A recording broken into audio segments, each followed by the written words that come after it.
हाँ बोल। यार रौनक सुनना, मेरे को ये नहीं समझ में आ रहा कि मैं वर्कशॉप्स लूं या नहीं। मतलब मुझे आता नहीं है कुछ भी, तो मुझे लेना चाहिए या नहीं।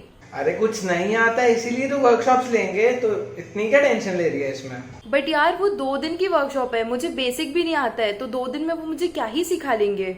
अबे 2 दिन में वो सब कुछ तो ऑब्वियसली नहीं सिखाने वाले हैं, वो एक जनरल आइडिया ही देने वाले हैं। तो एक जनरल आइडिया के लिए तो ज्वाइन करना बनता है। बट यार 1000 रुपीज, 1000 रुपीज उसमें इन्वेस्ट करना चाहिए मेरे को। क्या आप भी इसी की तरह कंफ्यूज हैं? So let's expose these workshops. Hello guys, I Raunak Bhatia welcomes you to A&R talks. और आज के इस वीडियो में हम बात करने वाले हैं what the hell these workshops are. और इनके साथ साथ तो हम इस बारे में भी बात करेंगे कि आपके कॉलेजेस में कुछ क्लब और कमिटीज़ होती हैं, तो उन क्लब कमिटीज़ में एंट्री के लिए आपको इंटरव्यूज़ अपीयर करने होते हैं। तो उस इंटरव्यूज़ को कैसे अपीयर करना चाहिए कि नहीं करना चाहिए, इससे आपको क्या बेनिफिट्स हो सकते हैं, इन सब के बारे में बात करेंगे। So without a further do let's get started. Workshop workshop generally 2 से 3 दिन की होती है, जिसमें इंडस्ट्री एक्सपर्ट्स आते हैं और आपको उस पर्टिकुलर टॉपिक, सपोज AI/ML पे वर्कशॉप है या पाइथन पे वर्कशॉप है, तो उस पर्टिकुलर टॉपिक के बारे में इंडस्ट्री नॉलेज और इस स्किल को सीखने से आपके करियर में ग्रोथ कैसे होगी, इस पर्टिकुलर स्किल से आप कॉर्पोरेट वर्ल्ड में कैसे वर्क करोगे, और भी बहुत सारी चीज़ें। और इसके साथ साथ वो कुछ 2-3 लाइव प्रोजेक्ट्स भी कराते हैं। So the point is, workshop लेनी चाहिए कि नहीं लेनी चाहिए। देखो, ये बात तो सच है कि 2 दिन में आप सब कुछ तो नहीं सीख सकते। अगर आप इस पर्सपेक्टिव से वर्कशॉप्स ले रहे हो कि मैं वर्कशॉप लूंगा और इस पर्टिकुलर स्किल में मैं मास्टर होकर निकलूंगा, तो आपको कभी भी सेटिस्फैक्शन नहीं आएगा, तो आप वर्कशॉप में कभी इन्वेस्ट करना ही नहीं। अकॉर्डिंग टू माई एक्सपीरियंस, मैंने जो कॉलेज की पहली वर्कशॉप ली थी वो थी AI/ML पर।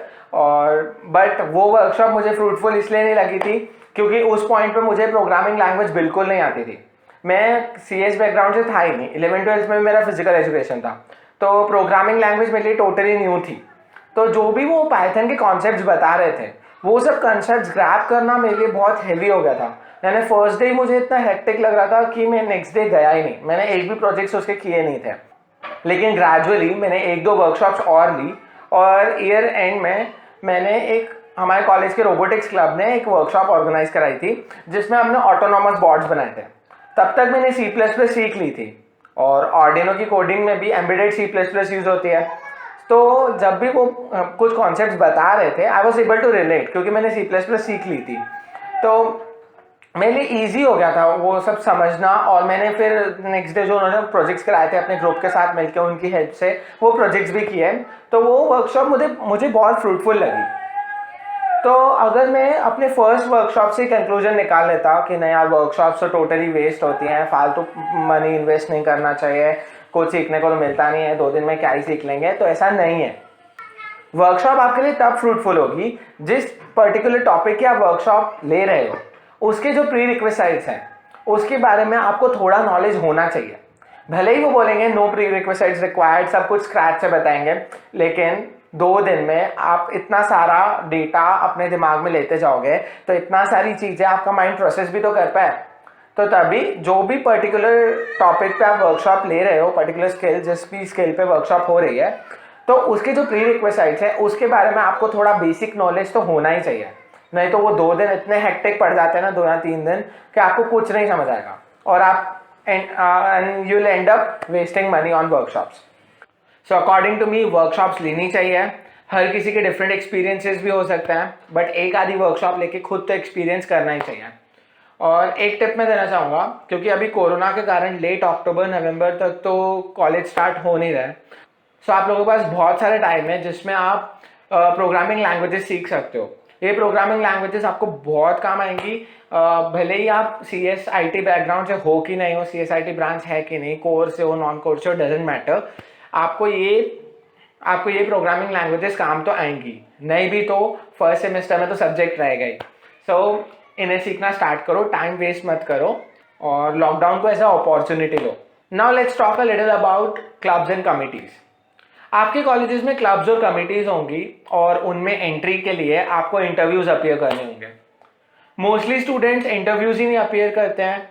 एक्सक्यूज क्या देते हैं कि मेरे को तो कुछ आता ही नहीं है, मैं उनके सामने क्या जवाब दूंगा, मैं इंट्रोवर्ट हूँ, मैं शाय हूँ, मुझे किसी से बात करना नहीं आता, और भी ऐसे बहुत सारे एक्सक्यूज देके वो इंटरव्यूज ही नहीं अपीयर करते हैं।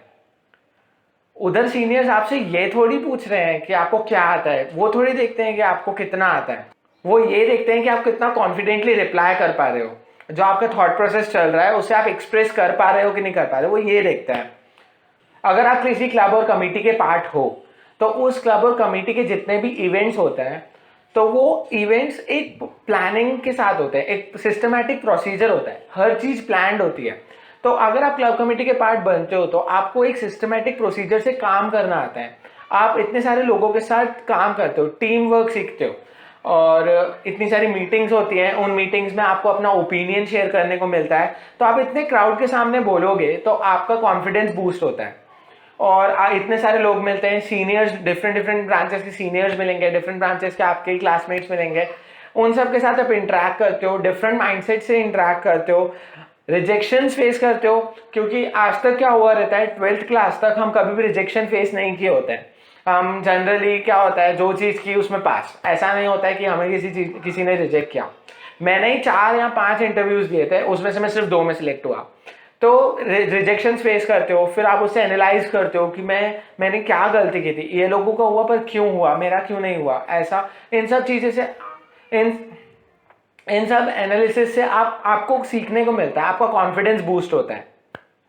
कॉलेज में जितनी भी एक्टिविटीज हो रही हैं, फेस्ट हो रहे हैं, उन सबको अटेंड जरूर करना, उनमें वॉलेंटरली पार्टिसिपेट करना, हर डोमेन को एक्सप्लोर करना। सिर्फ हॉस्टल में बैठने से कुछ नहीं मिलेगा, आप हर डोमेन को एक्सप्लोर करो। अभी रिसेंटली में अनमोल का एक वीडियो आया है एक्सप्लोर कॉलेज करके, वो कहीं यहाँ कहीं आई बटन में आ जाएगा, या उसका लिंक डिस्क्रिप्शन में भी छोड़ दूंगा, उसे भी देखो।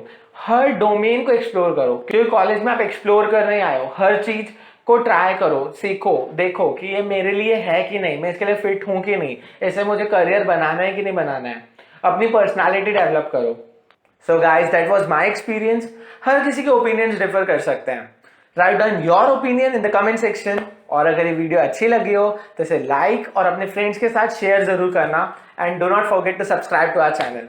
टिल देन, सी या।